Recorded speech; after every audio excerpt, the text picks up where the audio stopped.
দক্ষিণ দিনাজপুরের বংশীহারি থানার আদিবাসী নাবালিকা ধর্ষণ ও আরজি করের ঘটনায় দক্ষিণ দিনাজপুর জেলা পুলিশ সুপার অফিস ঘেরাও ও বিক্ষোভ বিজেপি আদিবাসী মোর্চার।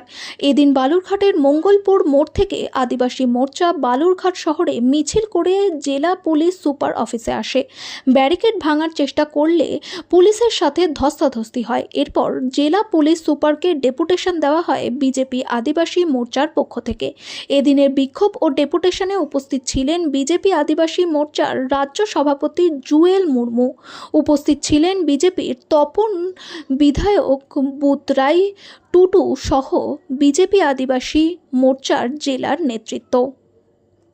আপনারা জানেন যে সারা রাজ্য জুড়ে যেভাবে নারী নির্যাতন বেড়ে চলেছে এবং সারা রাজ্যের সাথে সাথে আমাদের দক্ষিণ দিনাজপুরে বিভিন্ন প্রান্তে আদিবাসী মহিলাদের উপর যেভাবে নির্যাতন হচ্ছে, তারই প্রতিবাদে এখানকার যে পুলিশ প্রশাসন যে আইনি শৃঙ্খলা ভেঙে পড়েছে এবং তারই প্রতিবাদে আমরা আদিবাসী জনজাতি মোর্চার পক্ষ থেকে আজকে এসপি সাহেবের কাছে ডেপুটেশন দিতে বাধ্য হচ্ছি। আপনাদের দাবি যদি না মানা হয় পরবর্তীতে কি পদক্ষেপ নেবেন? আমরা লাগাতার এর থেকে বৃহত্তর আন্দোলনে আমরা রাস্তায় থাকব। আপনার নাম? আমার নাম সুশীল মার্ডি।